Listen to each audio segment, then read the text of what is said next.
നമ്മൾ കാത്തിരുന്ന ട്രെയിലർ പുറത്തു വന്നിരിക്കുകയാണ്. കണ്ടും മിണ്ടിയും ഇരുവർ മുഖ്യമന്ത്രി പിണറായി വിജയനും മോഹൻലാലും തമ്മിലുള്ള അഭിമുഖത്തിന്റെ ടീസർ ഇതാ പുറത്തു വന്നിരിക്കുന്നത്. കാണാമോ?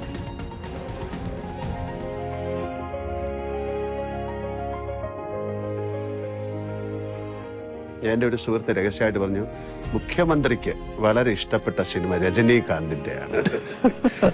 അതും ആക്ഷൻ സിനിമ. ആക്ഷൻ പടങ്ങൾ പൊതുവിൽ ഞാൻ ആക്ഷൻ പടങ്ങൾ ഇഷ്ടപ്പെടുന്ന ഒരാളാണ്. ഏതെങ്കിലും ഒരു സിനിമ സീൻ അത് അങ്ങ് യഥാർത്ഥ ജീവിതത്തിൽ പ്രയോഗിക്കാൻ ശ്രമിച്ചിട്ടുണ്ടോ, സാധിച്ചിട്ടുണ്ടോ? അല്ല, അങ്ങനെ ഞാൻ ചോദിക്കാറില്ല. ജീവിതത്തിലെ എന്തിന്റെയെങ്കിലും പേരിൽ അങ്ങ് പശ്ചാത്തപിച്ചിട്ടുണ്ടോ? പശ്ചാത്തപിക്കേണ്ടി വന്നിട്ടുള്ളൊരു ഘട്ടം പറഞ്ഞാല്, നമ്മുടെ അടിച്ച് തോല് പൊളിക്കുക എന്ന് പറയുന്നില്ലേ, എൻ്റെ ഈ ശരീരത്തിന്റെ തൊലി പൊളിഞ്ഞു പോയിരുന്നു. സാർ, ഞാൻ അഭിനയിച്ച ഏതെങ്കിലും സിനിമയിലെ ഒരു ഡയലോഗ് സാറിന് ഓർമ്മയുണ്ടോ? എന്നോട് പറയാൻ. അത് എന്തല്ല ദിനേശനും ദാസനും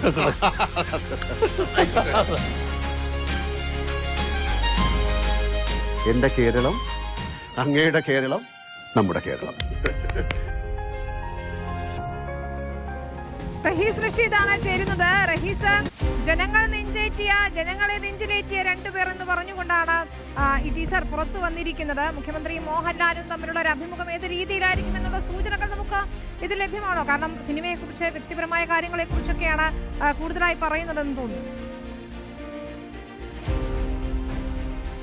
വിനീത, ടീസർ കണ്ടാൽ ഒരു കാര്യം ഉറപ്പിക്കാം, ഇതുവരെ നമ്മൾ കാണാത്ത പിണറായി വിജയനെ കാണാനും കേൾക്കാനും മോഹൻലാലിന്റെ ഇന്റർവ്യൂ കൊണ്ട് കഴിയും എന്ന് തോന്നുന്നു. കൂടുതൽ രാഷ്ട്രീയം പറയുന്നതിനപ്പുറം രാഷ്ട്രീയമോ അല്ലെങ്കിൽ കേരളത്തിന്റെ വികസനമോ പറയുന്നതിനപ്പുറം വ്യക്തിപരമായ കുറേ കാര്യങ്ങളിലാണ് ഇന്റർവ്യൂ ഫോക്കസ് ചെയ്യുന്നത് എന്ന് മനസ്സിലാക്കുന്നു. മോഹൻലാലിന്റെ ഇഷ്ടപ്പെട്ട കഥാപാത്രം ചോദിക്കുമ്പോൾ പോമോനെ ദിനേശ എന്ന ഡയലോഗും ഒപ്പം ദാസനും വിജയനുമാണ് മുഖ്യമന്ത്രി പറയുന്നത് എന്നത് ശ്രദ്ധേയമാണ്.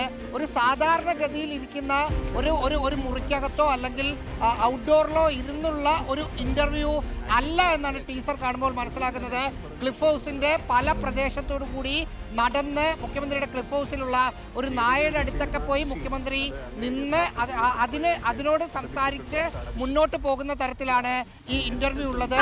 ഏതെങ്കിലും കാര്യത്തിൽ ഇരുവർ എന്നത് തന്നെയാണ്. ഇരുവർ എന്നത് മോഹൻലാലിന്റെ ഏറ്റവും ഹിറ്റായ സിനിമകളിൽ ഒന്നുകൂടിയാണെന്ന് ഓർക്കണം നമുക്ക്.